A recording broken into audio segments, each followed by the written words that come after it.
जीतू का अपने साली घृणा से प्रेम पागलपन की पराकाष्ठा को पार कर गया। वर्षा ऋतु का समय था। जीतू को बगुड़ी के सेरी की रुपाई करनी थी। वह अपने छोटे भाई शोभनी के साथ पंडित के पास रुपाई का दिन तय करने गया। रुपाई का दिन जीतू की छोटी बहन शोभनी के हाथ जुड़ता है। शोभनी तो अपने ससुराल कठुआ में थी। जीतू अपनी माँ से शोभनी को बुलाने की बात करता है। जीतू की माँ सुमेरा छोटे बेटे शोभनू को भेजना चाहती है, किंतु जीतू स्वयं जाने की जिद पर अड़ जाता है। जीतू की माँ एवं उसकी पत्नी पटोरिया जानती थी कि जीतू बहन शोभनी को बुलाने की आड़ में मार्ग में पड़ने वाली अपनी साली भरणा के गांव रैथल उससे मिलना जाना चाहता है। उसकी माँ के बहुत मनाने पर और पत्नी पटोरिया के भला बुरा कहने पर भी जीतू नहीं माना और जाने को तैयार हुआ। जाते समय उसकी तीलू बकरी छींक देती है, जो एक अशुभ संकेत।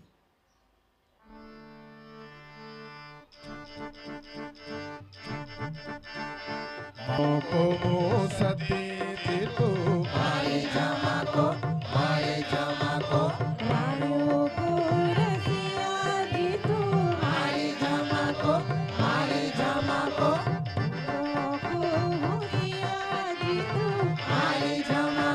मारे जमा को फूलों को हंसिया जीतू मारे जमा को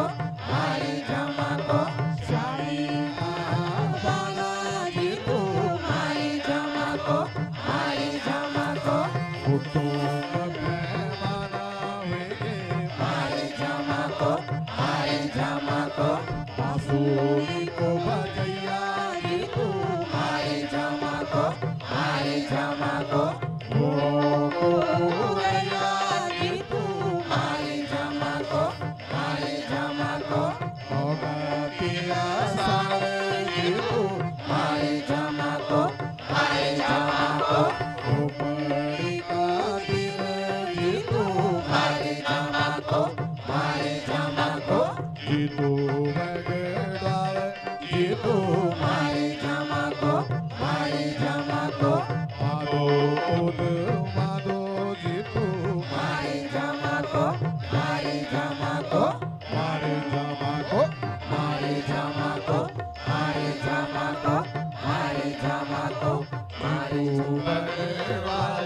जीतू मारे जमा को राजों को सती जीतू मारे जमा को राजों को सती जीतू मारे जमा को अवसर है। जीतू की मां सुमेरा जो हर वक्त इस बात से चिंतित रहती थी कि इस जीतू का क्या होगा, क्योंकि रानी को रसिया फूलों को हंसिया। नौगते आषाढ़ जब शोभनी के हाथों लुगाल अथवा रोपणी का दिन जब जुड़ा तो जीतू ने ये जिद कर डाली कि शोभनी को लेने हो जाएगा। सुमेरा जानती थी कि जीतू इस बहाने कहीं और चला जाएगा। उसने उससे आग्रह किया कि जीतू मेरी बात मान, तो वहां नहीं जा सकता। लेकिन जीतू तो अपनी जिद पर अड़ा रहा। कहने लगा शोभनी को लेने सिर्फ मैं जाऊंगा और कोई नहीं जाएगा। और अपनी माँ की इच्छा के खिलाफ वो शोभनी को लेने चला गया। साथ में अपने जिगरी दोस्त मोलू को भी ले गया। सुमेरा इस बात को नहीं चाहती थी और गांव वाले भी जानते थे कि जीतू इस बहाने न जाने कहां चला जाएगा। इधर सुमेरा उदास और व्याकुल हो गई, क्योंकि वो हर काम उसकी इच्छा के खिलाफ करता था। बस गांव के सगे संबंधियों के पास उसे समझाने के अलावा और कोई काम नहीं था। सुमेरा का जीवन यूं ही उदासी और इसी व्याकुलता में चला गया। उधर जीतू शोभनी को बुलाने के बहाने अपनी साली भरणा को मिलने चला जाता है। कहते हैं कि खैट एक जगह जो टिहरी डिस्ट्रिक्ट में एक ऐसा स्थान, एक ऐसा बयाबान जहां पर आज भी कहते हैं कि वहां वन परियां आज भी विचरण करती हैं। जीतू बगवाल जब खैट के जंगल में पहुंचा तो उस प्रकृति ने उसे मोह लिया। खैट के जंगलों में उन अछरियों का प्रभाव आज भी देखा जाता है।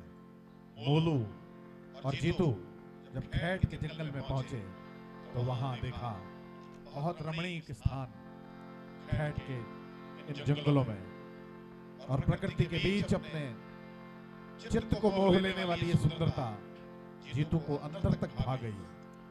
मोलू भी देखता रहा कि वाह, कितना सुंदर स्थान है, कितना भला स्थान है।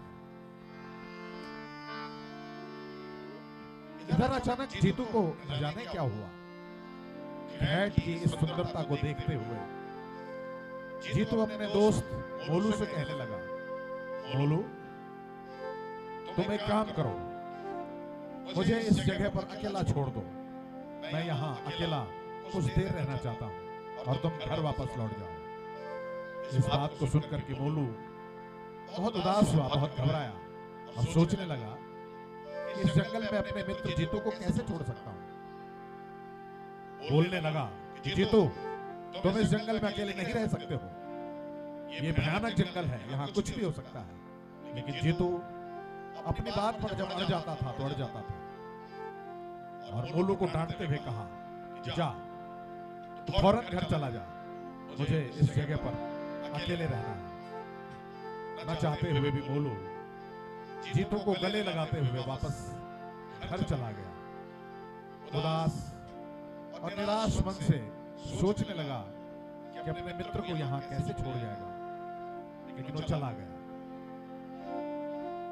इधर जीतू यही चाहता था, क्योंकि उसे तो धरना के पास जाना था, मोलू को कैसे ले जा सकता था। कुछ देर यहाँ छांव में बैठ करके अपनी नौसुरिया बांसुरी को निकाल कर जीतू जब इसे बजाने लगा तो इसी बांसुरी से आकर्षित होकर खैट की अछरियां जागने लगी और जीतू के आसपास मंडराने लगी।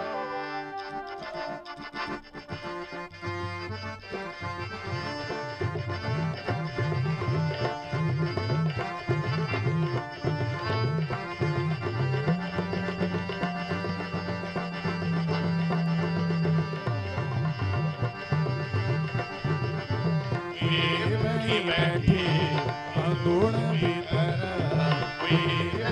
बैठी चिकुआ भीतर,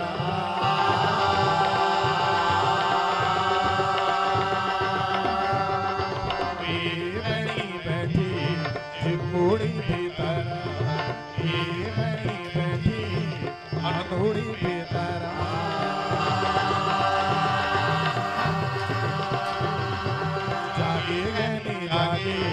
खैट किया छरी, खैट किया छरी, नौ बैणी भराड़ी।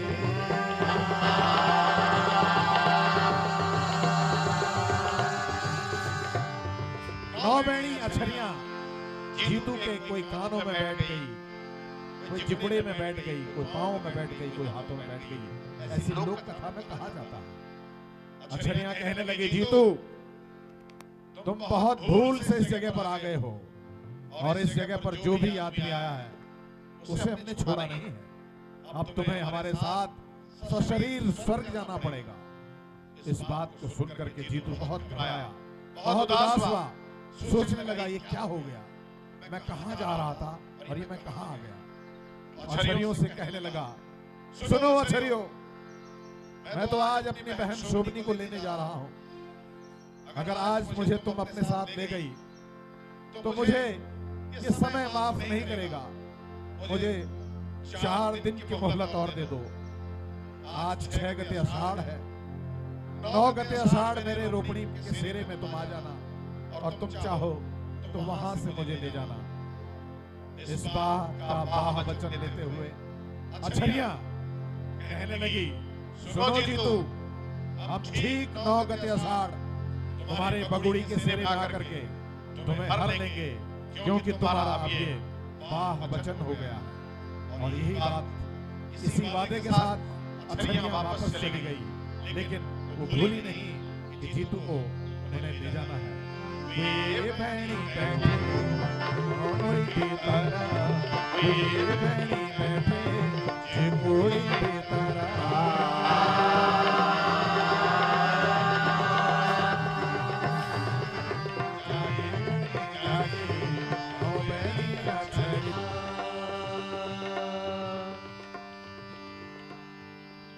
इधर जीतू जहां शोभनी को लेने गया, उससे पहले वो सोच रहा था कि जीवन की इस अंतिम शाम अपनी प्रेमिका, अपनी स्याली भरणा से मिलाए। इधर भरणा अपने घर आंगन में अपने रोज के काम कर रही थी। देखा उधर से जीतू हताश, निराश और व्याकुल आ रहा है।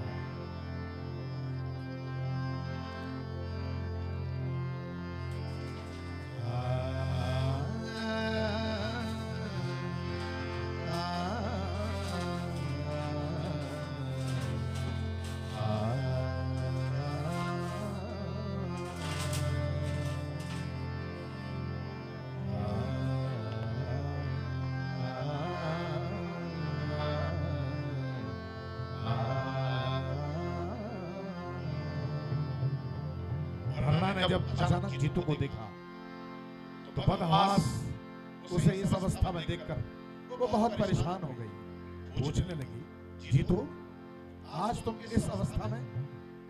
इधर जीतू निराश और उदास होकर के कहने लगा कि हे भरणा, आज मुझसे एक बहुत बड़ी भूल हो गई है। मैं घेट के पर्वत पर गया और वहां अछरियां मुझे मिली और उन अछरियों ने मुझे ले जाने का वादा किया है। हे भरणा, अब मेरे जीवन के सिर्फ और सिर्फ 4 दिन बचे हुए हैं। बस तुमसे ये मेरी आखिरी मुलाकात है। पता नहीं अब इसके बाद तुमसे मिल भी पाऊंगा या नहीं। इस बात को सुनकर भरणा बहुत रोई, बहुत उदास हुई, क्योंकि वो उसे बहुत प्यार करती थी और ये शायद उनकी अंतिम मुलाकात थी।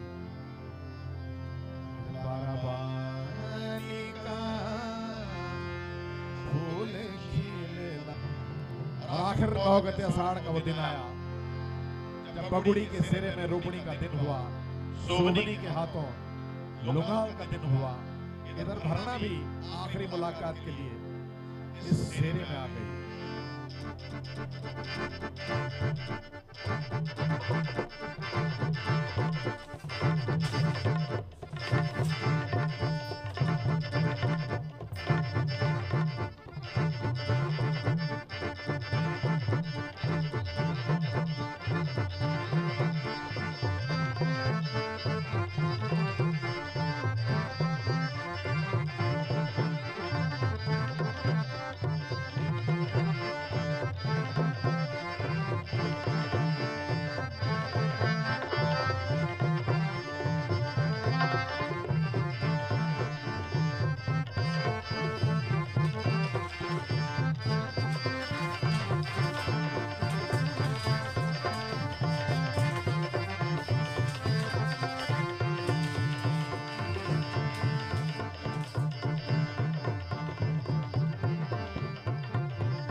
रोपड़ी पूरी होने वाली थी कि अचानक जीतू को लगा शायद उसका ये आखिरी समय है।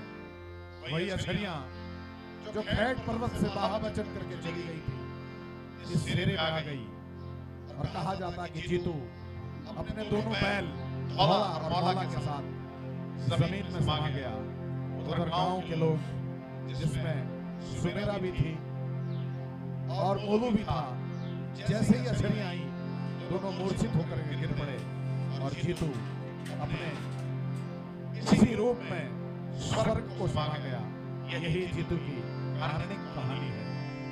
बीजी गनी बीजी ओ बेड़ी अछरी, ओ बेड़ी अछरी, और बेड़ी भराई।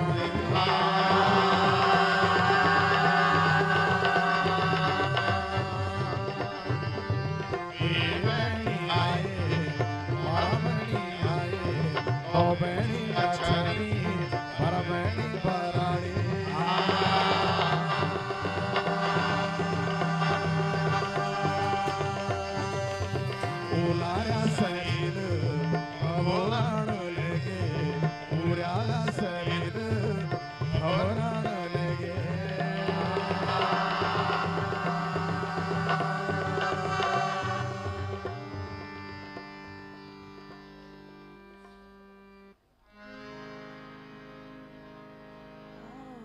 धरती